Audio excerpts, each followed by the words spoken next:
पहिला पार्थ पवार दोषी असतील तर त्यांच्यावर गुन्हा दाखल झालाच पाहिजे। उपमुख्यमंत्र्यांचा मुलगा आहे म्हणून त्यांना काही संविधानाने वेगळे अधिकार दिलेले नाहीये। अजितदादा तुम्हाला काय भस्म्या रोग झालाय काय? किती खाणार आहात? 70,000 पचवले, आता ही आणि अजून चालूच आहे तुमचं।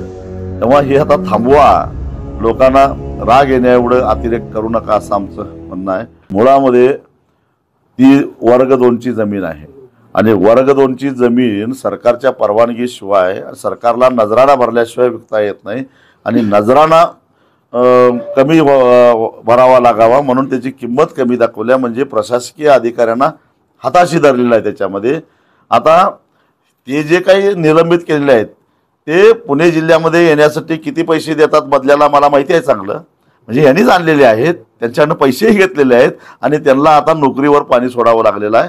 तेव्हा या असे धंदे बंद करा। एका बाजूला HND बोर्डिंग असंच गिळंकृत करण्याचा प्रयत्न काही लोकांनी केला, लगेच पार्थ पवारने 30 एकर जमीन हडप करण्याचा प्रयत्न केला, 40 एकर।